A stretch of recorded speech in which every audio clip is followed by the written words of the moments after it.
Jésus juif et après, une émission du service diocésain des relations avec le judaïsme, présentée par Claire Bardoul, Thierry Colombier, Nathalie Cromwell. Bonjour et bienvenue à l'émission du service diocésain des relations avec le judaïsme. Aujourd'hui, j'ai le plaisir de recevoir Jean-Pierre Hanel. Bonjour. Bonjour. Jean-Pierre Hanel, vous êtes professeur de lettres, aujourd'hui à la retraite. En 2015, vous avez obtenu un diplôme de licence canonique à l'Université catholique d'Angers.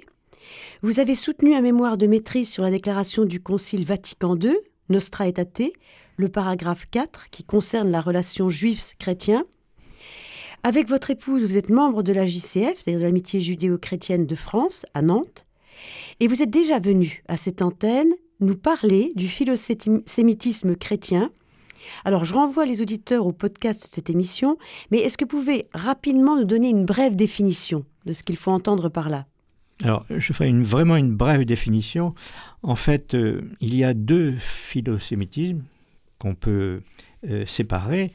Le premier, le plus connu, c'est, en bref, aimer le juif, qui est méprisé par ailleurs. Donc, c'est dans un environnement antisémite.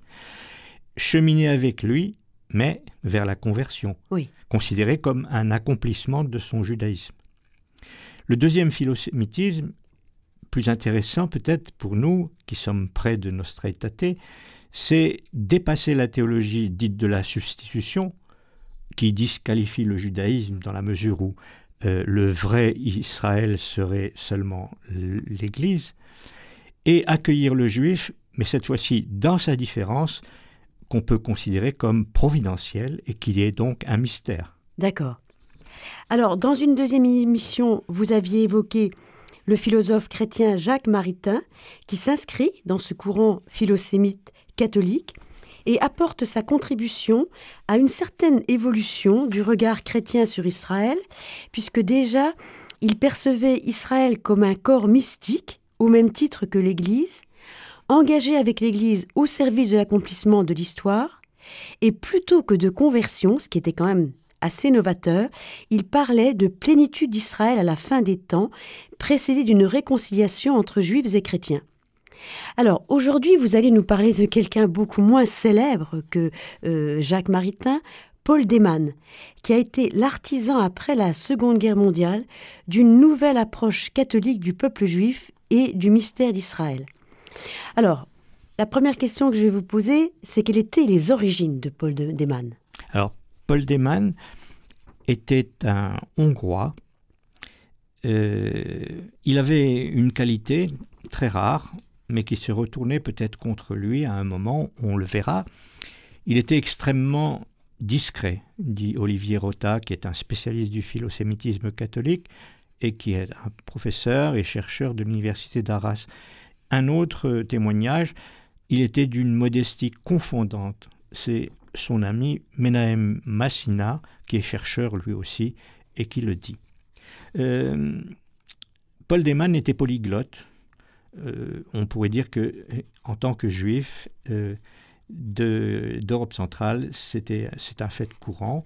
Il était polyglotte.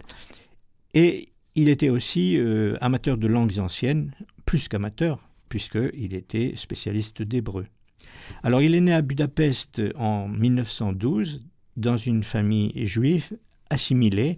On verra tout à l'heure de quoi il s'agit.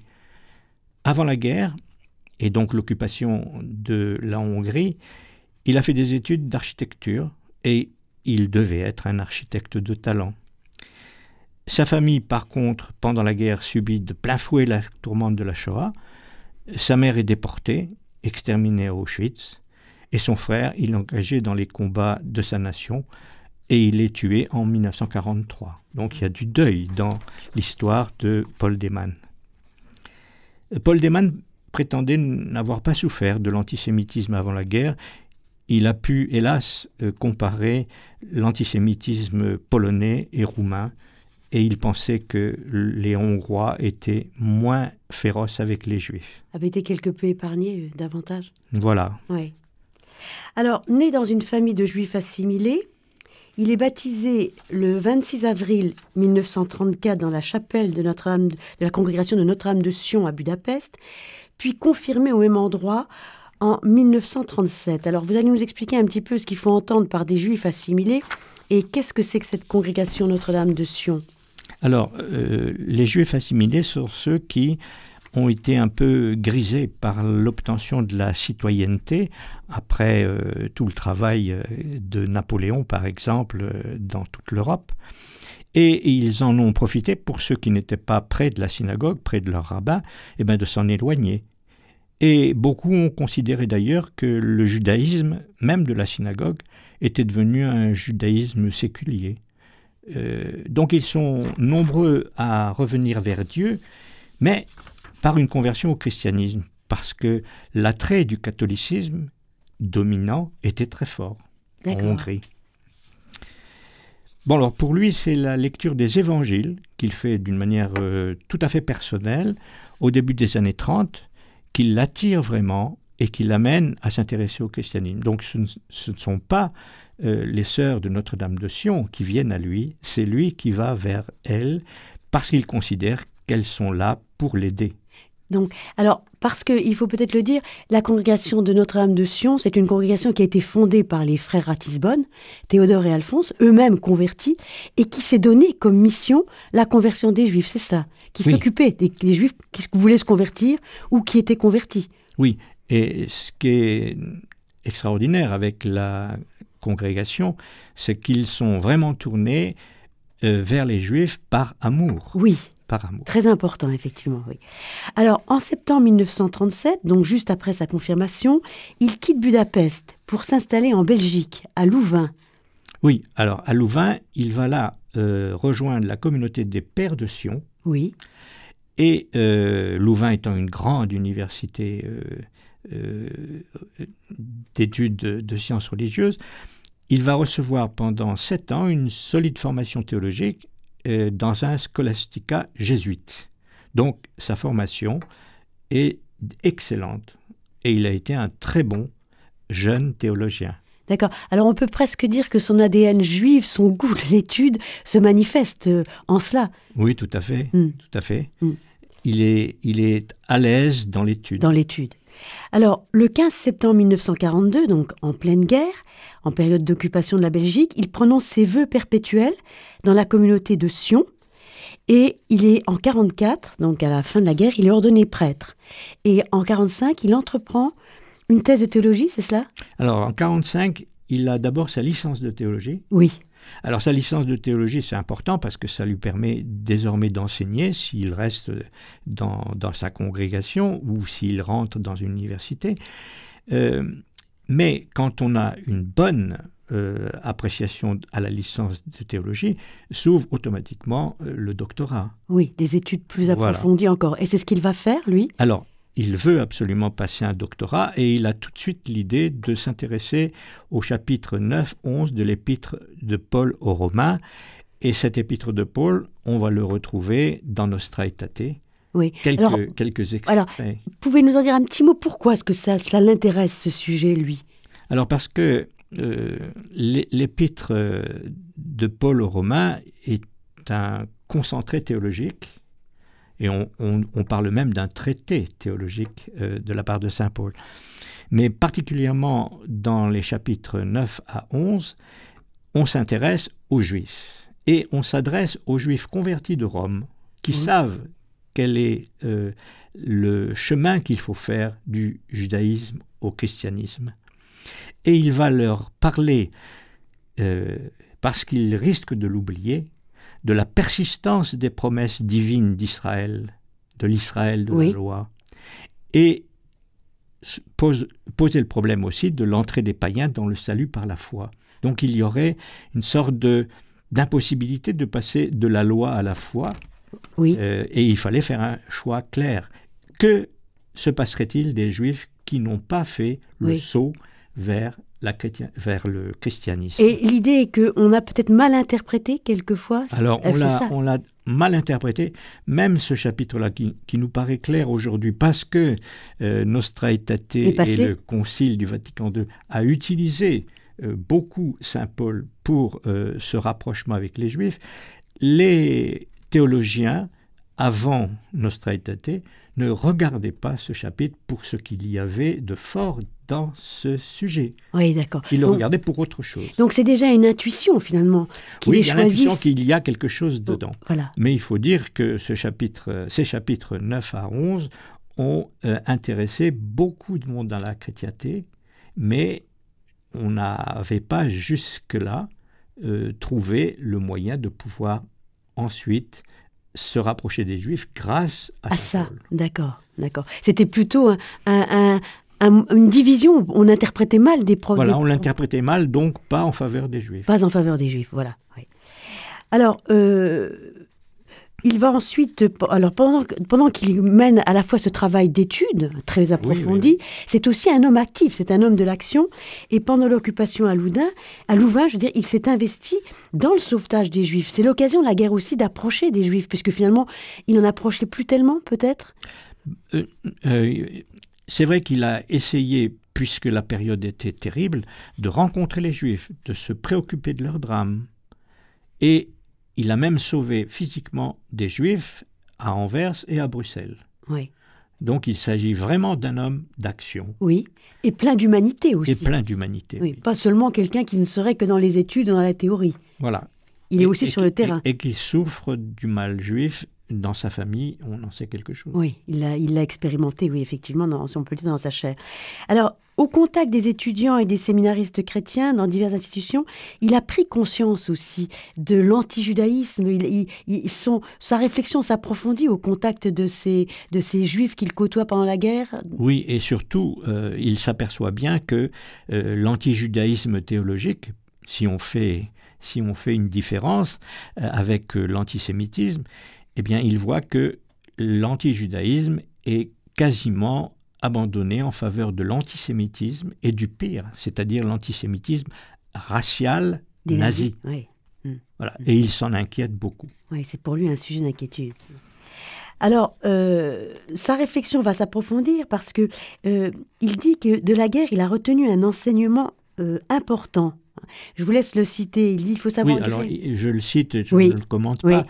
Il dit, ce sont des paroles assez fortes. Ah oui, très fortes. Il faut savoir gré au nazisme. Voilà, le nazisme serait positif de cette manière. Il faut savoir gré au nazisme d'avoir mis à nu les ressorts secrets de tout antisémitisme conséquent avec lui-même, d'avoir intimement associé dans sa haine Israël et l'Église, et d'avoir ainsi révélé à tous le caractère spécialement anti-chrétien de l'antisémitisme. Oui, donc il va lier les deux religions. C'est très fort ça, montrant que finalement les chrétiens ils sont embarqués sur le même bateau. Et ça s'est vérifié. Exactement. Parmi les premiers enfermés à Dachau, il y avait les prêtres. Exactement. Donc ça, c'était quelque chose d'important de montrer que les nazis s'attaquaient d'abord aux juifs parce que c'était la racine, ce qu'on a compris après, et qu'ensuite ils se seraient attaqués aux chrétiens dans un deuxième temps.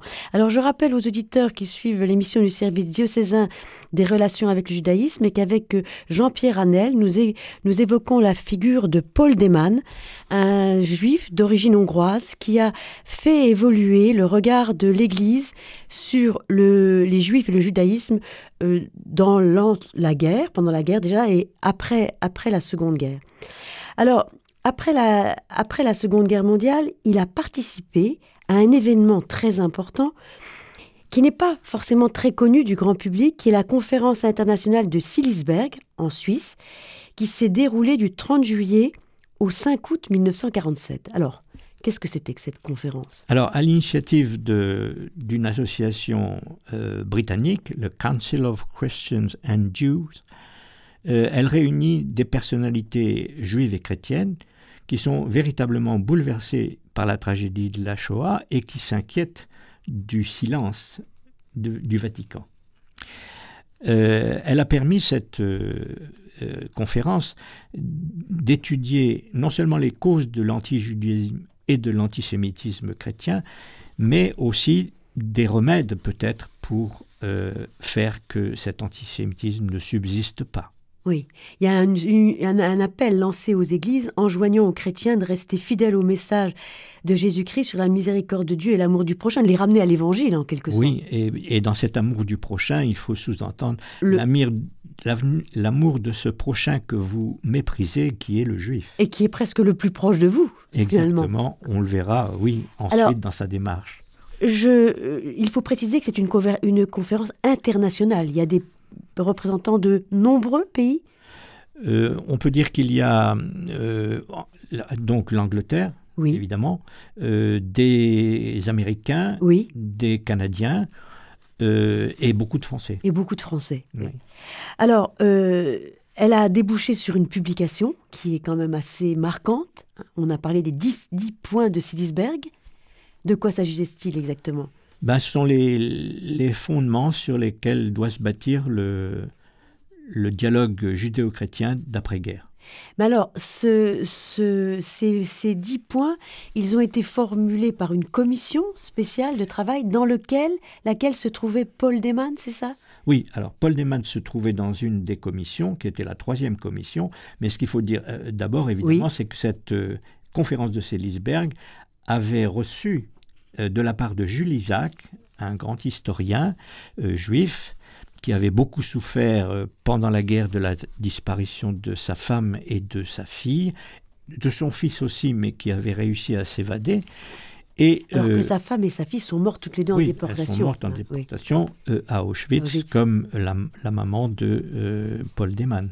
Oui. Donc Jules Isaac avait pensé que le problème des chrétiens, c'était de ne pas considérer les Juifs comme ils devaient l'être et qu'ils les accablaient, ces Juifs de toutes sortes de contre-vérités et qu'elles étaient diffusées par exemple par les catéchismes et les prônes du bon clergé. Et ce travail, Jules Isaac, c'est un historien qui est quand même assez connu parce que il y avait les livres autrefois d'histoire, les Mallet Isaac. Il occupait un poste très important dans la hiérarchie puisqu'il était inspecteur de... Oui, tout à fait. Un inspecteur qui a été défait de ses fonctions avec l'occupation. Par le régime de Vichy. Voilà. Français, assimilé, patriote. Il avait participé à la guerre de 14. Il a beaucoup souffert de cette exclusion. Et ensuite, il a été accablé par son malheur familial. Oui. Alors, ces recherches, justement, pour essayer de comprendre les racines de l'antijudaïsme chrétien, il a commencé à les faire pendant la guerre. Il a travaillé... Il les a fait pendant la guerre, oui. Dès la disparition de sa femme, et même probablement avant. Oui. Il a travaillé un lourd dossier qui a abouti un jour au livre très célèbre, ensuite, historiquement, qui s'appelle « Jésus et Israël », qu'il va écrire entre 46 et 48. Mais là, nous sommes en 47. Oui. Donc il n'a pas encore... À Silisberg. Oui. Il a beaucoup travaillé sur son livre. Oui. Et il a consigné quelque part 18 propositions pour faire que l'enseignement chrétien... Ce qu'il appelait l'enseignement du mépris. Voilà, se débarrasse de ce mépris. Mépris, oui. Voilà. Alors, son travail de recherche, se fonde sur l'étude des évangiles. Il a lu en tant qu'historien, pas en tant que croyant, et il dit, mais il n'y a pas de raison dans les évangiles, c'est ce qu'on colporte, c'est une rumeur qui a été avec le temps, c'est ça. Tout à fait. Je me permets de lire une citation de lui. Il dit « J'ai lu les évangiles, et les ayant lus, scrutés, honnêtement, minutieusement, en ce qui concerne Israël et la position de Jésus par rapport à Israël, je suis arrivé à cette conviction que la tradition reçue ne cadrait pas avec le texte évangélique, qu'elle le débordait de toutes parts. Et je suis arrivé à cette conviction que cette tradition reçue, enseignée depuis des centaines d'années par des milliers et des milliers de voix, était la source première et permanente, la souche puissante et séculaire sur laquelle toutes les autres variétés d'antisémitisme, même les plus contraires, et il pense aux nazis, étaient venus se greffer. Ouais, c'est très fort. Hein. Voilà. Il n'y a rien dans les évangiles, c'est vraiment au fond des déformations, des rumeurs colportées, notamment le récit de la passion qui suscite chez les chrétiens la haine des Juifs, comme s'ils étaient les seuls responsables de la mort de Jésus, alors que déjà le Concile de Trente avait affirmé que la mort de Jésus n'était pas due aux Juifs, que c'était imputable au péché de tous les hommes, de tous les temps. Exactement. Mais oui. voilà, il n'empêche qu'on continuait. Et ce que pointe, je trouve, cette citation, c'est la responsabilité, comme étant un peu le lit d'autres d'antisémitisme finalement hostile au christianisme. Et c'est ce qu'avait remarqué Paul Demann. J'ai donné la citation tout à l'heure. Oui. Il a vu que l'anti-judaïsme théologique était passé à autre chose, voilà. de beaucoup plus grave, qui mène, hélas, à Auschwitz. Oui. Et c'est ce qu'il pointait du doigt exactement, oui. Alors, Paul Demann et Jules Isaac, qui étaient en fait parmi les rares participants francophones de cette rencontre, il y en avait quand même d'autres importants. Oui, il y en avait d'autres. Il y avait, alors, Jules Isaac, on en a parlé. Oui. Il y avait le grand rabbin français qui s'était déplacé, Jacques Kaplan. Oui. Il y avait le père Jean de Menace, qui faisait partie, je crois, de Notre-Dame de Sion. Il y avait l'abbé Journet. Oui, très célèbre. Très célèbre. Oui. Le pasteur Fadievlovski, protestant très engagé, qu'on retrouvera aux Amitiés judéo-chrétiennes, et l'historienne Marie-Madeleine Davy, par exemple. Qui avait été déportée, elle, non? Je ne sais pas. Ouais, je ne sais plus ce que j'ai lu à son sujet, si elle avait été déportée voilà, ou si je ne peux pas le confirmer. Oui. Donc, alors, ils vont se retrouver, les membres chrétiens se retrouvent dans la 3e commission. Est-ce que c'est là que Jules Isaac et Paul Demann se sont rencontrés pour la première fois lors de cette conférence? Je pense que oui. Oui. Je pense que oui. Ensuite, ils sont devenus amis. Oui. Et collaborateurs, on peut dire, puisque Paul Demann est devenu le conseiller théologique de Jules Isaac, oui. qui était, comme vous l'aviez dit, historien d'abord. Et les 18 points c'est ce qui est important, les 18 points de Jules Isaac ont été condensés. Oui, retravaillés, condensés. Dans la commission en question. Et proposés en 10 points. Oui. Et on peut dire que Paul Demann a été l'architecte absolu de ces 10 points. Ah oui. Et alors, les Juifs participants du congrès estimaient que c'était aux églises de prendre la direction de la lutte pour ce redressement indispensable, puisqu'en fait, il s'agissait de leur enseignement. Bien sûr. Donc ça allait de soi. Vous savez, les Juifs disent de manière humoristique qu'il n'y a pas de problème juif, il y a un problème chrétien. Oui. À leur égard. En fait, effectivement, oui. Oui, et ils sont donc persuadés que les églises sont les plus qualifiées pour prendre la direction de la lutte de ce redressement indispensable. Ce ne sont pas les Juifs qui vont réécrire les livres de catéchisme chrétien, non, voilà. Sans doute, oui. Et donc, Paul Demann, on va le voir, prendra à cœur ce travail. Alors, Paul Demann fait partie aussi du comité directeur de la JCF, de l'Amitié judéo-chrétienne de France, dès sa fondation. Alors ça, il faut en dire un mot, parce que c'est aussi une espèce d'intuition de Jules Isaac, cette idée de l'amitié judéo-chrétienne, que c'est en tissant des liens, qu'on va aussi lutter contre l'antisémitisme. Alors, je cite oui. une partie de l'article 2 de l'Amitié judéo-chrétienne de France.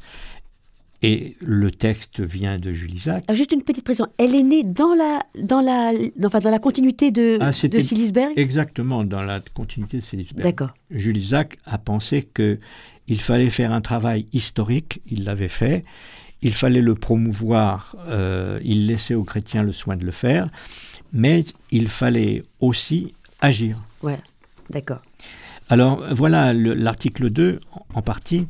La JCF a pour tâche essentielle de faire en sorte qu'entre judaïsme et christianisme, la connaissance, la compréhension, le respect et l'amitié se substituent aux malentendus séculaires et aux traditions d'hostilité. Oui. Voilà, on renverse les valeurs, les antivaleurs par des valeurs. Par des valeurs, oui. Donc c'est aussi très important. Et Paul Demann joue un rôle important dès le départ dans le comité directeur de l'amitié judéo-chrétienne. Absolument. Alors là, c'est comment dirais-je, un renseignement que nous donne le pasteur Fadievlovski quand il y a eu un numéro spécial sur Paul Demann en 2006, la revue Sens, qui est la revue de l'amitié judéo-chrétienne de France. Et le pasteur dit, il avait un rôle prépondérant aussi décisif que celui de Jules Isaac. Oui, alors il a fait donc partie de l'amitié judéo-chrétienne et finalement il s'en retire en février 1953. Qu'est-ce qui l'a amené à se retirer de l'amitié judéo-chrétienne ? Alors, absolument pas des problèmes de personnes, d'ego ou de je ne sais quoi.